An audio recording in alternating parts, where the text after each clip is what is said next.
آواز بلند درود پڑھ لیں۔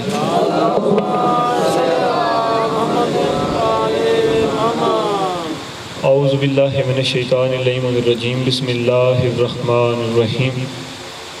الحمدللہ رب العالمین، صاحب دعوت النبویہ و رسولۃ الحیدریہ وعصمت الفاطمیہ و حلم الحسنیہ و شجاعت الحسینیہ و عبادت السجادیہ و ماثر الباقریہ و آثار الجعفریہ و علوم الکاظمیہ و حجت الرضویہ و جود التقویہ و نقاوت النقویہ والحیبت العسکریہ والغیبت الہیہ مولانا صاحب العصر والزمان صلوات۔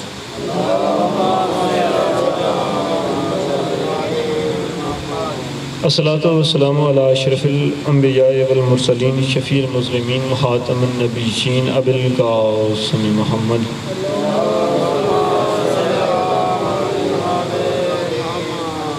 وآلہ الطیبین الطاہرین المعصومین المظلومین المنتجبین المنتخبین الذین اذھب اللہ عنہم الرجس ویطہرہم تطہیرا صلوات۔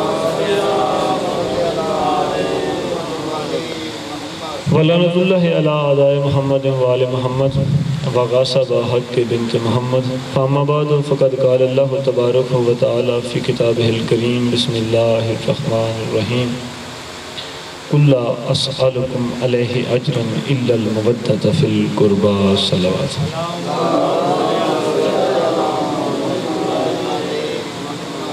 دعا ہے محمد و آل محمد کا خالق اور مالک اللہ محمد و آل محمد کے صدقے میں ہمارے دلوں میں محمد و آل محمد کی محبت اور مودت پیدا کر دے، ہمارے اعمال کو، ہمارے افعال کو، ہمارے عقائد و نظریات کو محمد و آل محمد کے تابع کر دے، ہمیں صحیح معنوں میں محمد و آل محمد کا شیعہ بنا دے، ہمارے اعمال، ہمارے افعال، ہمارے عقائد و نظریات ایسے نہ ہوں کہ بروز حشر محمد و آل محمد کے لیے باعث شرمندگی ہوں۔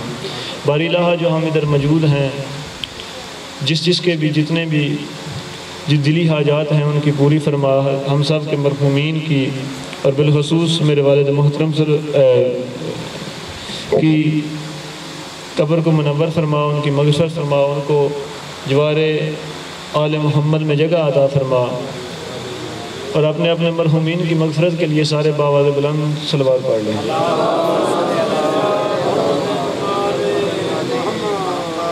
ایک مرتبہ پھر دروازہ پڑھ لیں صاحب۔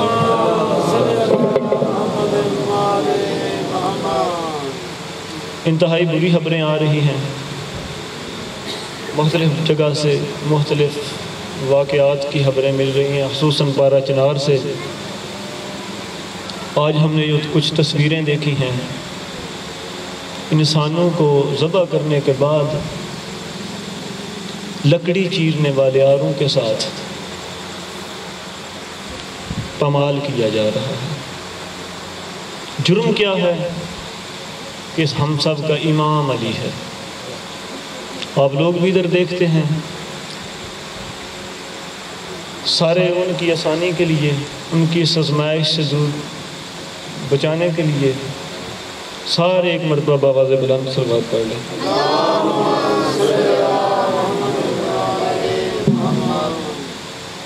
سامعین محکم، یہ جو زمانے میں سختی ہے، یہ جو آل محمد کا نام لینے پہ لوگوں کو ذبح کیا جا رہا ہے، یہ آج نہیں ہو رہا، یہ 1400 سال سے چلتا آ رہا ہے۔ آج بھی نسل یزید علی کا نام لینے والوں کو، آپ خود سوچیں کہ ہمارے امام علی ہیں، ہمارا قصور یہ ہے کہ ہمارے امام علی ہیں۔ میں نے فضائل پڑھنے کوئی نہیں، کل بھی شاہ صاحب کو بڑا کم ٹائم ملا تھا، آج ان کو تھوڑا زیادہ ٹائم دینا ہے۔ آپ خود سوچیں کہ اگر ہمارے امام کے خانے میں علی لکھا ہوا ہے تو ہم پہ یہ ظلم ہو رہے ہیں، جس کی ولدیت کے خانے میں علی لکھا ہوا تھا اس کے ساتھ زمانے نے کیا سلوک کیا ہوگا۔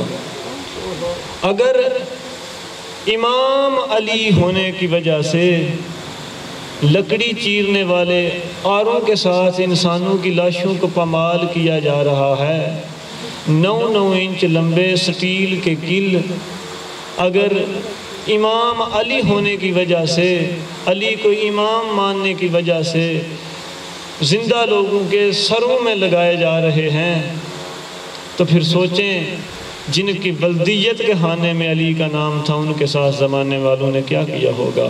اگر آج علی کے ماننے والوں کو، علی کو امام ماننے والوں کے بچوں کو، ان کی بیٹیوں کو رلایا جا رہا ہے، تو خود سوچیں جن کے باپ کا نام علی تھا، جن کی ولدیت میں علی لکھا ہوا تھا، ان کے بچوں کے ساتھ زمانے نے کیا کیا ہوگا۔ کوئی لمبی بات نہیں کرنی، علی کی ایک بیٹی کے 2 بیٹوں کے مصائب پڑھنے ہیں، جناب مسلم بن عقیل کے 2 شہزادوں کے مصائب پڑھنے ہیں، ان کا تذکرہ کرنا ہے کہ کس طرح زمانے نے علی کی اس بیٹی کو لوٹا ہے۔ علی کی یہ بیٹی جو ہماری مہمان ہے، میں روزانہ لاہور جاتا رہتا ہوں، یہ وفا کی غازی علامہ ناصر عباس کے جملے ہیں، اللہ ان جملوں کا اجر ان کو دے۔ وہ فرماتے ہیں اگر یہ بی بی مرد ہوتی تو عباس ہوتی۔ سامعین محکم، جب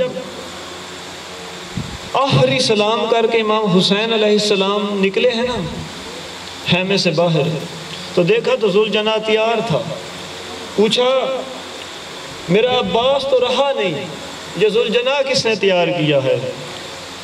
بتایا گیا مولا بی بی رقیہ نے تیار کیا ہے۔ امام حسین علیہ السلام دوبارہ خیمے میں داخل ہوئے اور جناب رقیہ کو بلا کے ماتھا چوم کے پوچھا، رقیہ آپ مستور ہیں، آپ پردہ دار ہیں، آپ خاتون ہیں، اور مستورات کو تو نہیں پتہ ہوتا کہ زین کیسے رکھتے ہیں، رکابیں کیسے سجاتے ہیں، لگام کیسے سیدھی کرتے ہیں۔ جناب رقیہ کی آواز آئی، مولا بھائی آج رات کو عباس میرے خیمے میں آئے تھے اور ساتھ میں ذوالجناح بھی لے کے آئے تھے، اور کئی بار عباس نے نا زین گھوڑے پہ رکھی پھر اتاری، کئی بار رکھی، اور فرمایا رقیہ زہرا کی اولاد پہ مشکل وقت آ گیا ہے، زہرا کی اولاد پہ مشکل بن گئی ہے، میرے بعد تو زینب کی عباس ہے۔ رونے والی آنکھوں پہ اللہ رحم کرے، اور رونے امام حسین علیہ السلام کو، رونے والوں کو خدا کائنات کا کوئی غم نہ دکھائے، ان کو زندگی میں اللہ سوائے غم حسین کے کوئی غم نصیب نہ ہو۔ عزادارو ایک روایت پڑھنا چاہتا ہوں، جب جناب رقیہ 13 محرم کو کوفہ کے بازار میں پہنچی ہے نا، جناب رقیہ کی نظر پڑی ہے کٹے ہوئے امیر مسلم کے سر پہ۔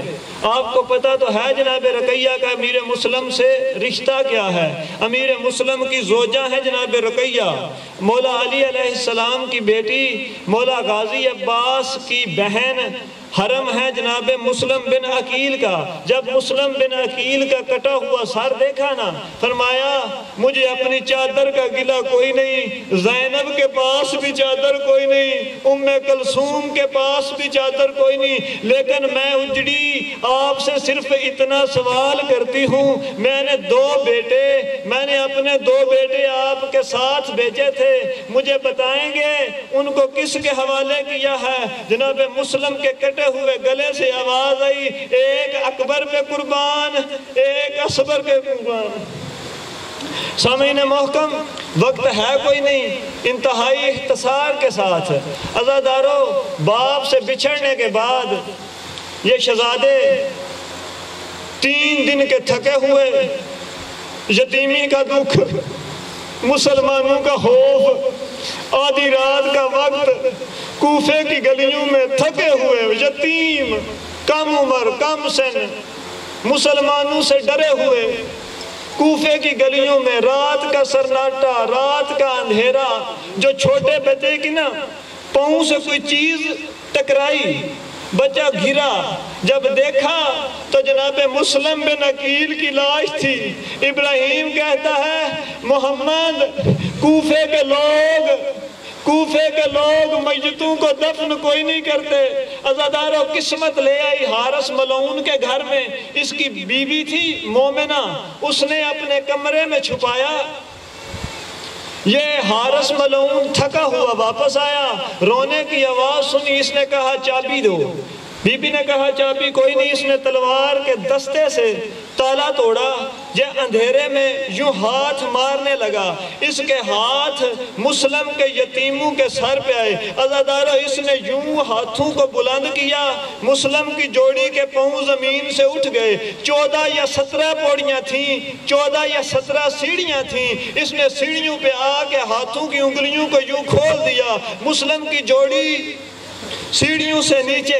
عزادارو اس نے نیچے آ کے ایک بچے کو پکڑا، تماچے مارنے شروع کیے، ایک کو مار رہا تھا، بڑے کو مار رہا تھا تو چھوٹا چھڑا رہا تھا، چھوٹے کو مار رہا تھا تو بڑا چھڑا رہا تھا۔ میں بتاؤں گا نہیں یہ کس طرح دریا کے کنارے پہ لے کے آیا، صرف اتنا کہوں گا اس نے یتیم سمجھ کے نہ مسلم کے بچوں کو ان کے سر پہ ہاتھ رکھا ہوا تھا، اور گھر سے لے کے دریا تک حالت یہ تھی، مسلم کے یتیم نہ زین پہ تھے نہ زمین پہ تھے، کوئی مستور تھی جس کی پسلیاں ٹوٹی ہوئی تھی، اس نے اپنا ہاتھ پسلیوں پہ رکھا ہوا تھا اور کہہ رہی تھی ظالم حیا کر، ظالم اس طرح تو میرے یتیموں کو نہ مار۔ عزادارو یہ دریا کے کنارے پہ لے آیا، ختم ہو گئی بات، یہ دریا کے کنارے پہ لے آیا۔ ابراہیم ہے بڑا بھائی، ابراہیم نے کہا حارث ہمیں کیوں قتل کرتا ہے؟ کہتا ہے مجھے انعام کا لالچ ہے۔ فرمایا تجھے کتنا انعام ملے گا؟ کہتا ہے 2000 درہم۔ ابراہیم کی آواز آئی ہمیں کوفے کے بازار میں لے جا کے بیچ دے، اس سے تو زیادہ ہم بازار میں بک جائیں گے، ہم کوئی یوسف سے کم ہیں۔ عزادارو یہ کہتا ہے نہیں میں نے قتل کرنا ہے۔ جناب ابراہیم ان بچوں کا سن دیکھیے، سن اتنا تھا کہ خود چولے اتار نہیں سکتے تھے۔ جناب ابراہیم کی آواز آئی حارث ہمیں نماز پڑھنے دے۔ اس نے کہا چلو پڑھ لو نماز۔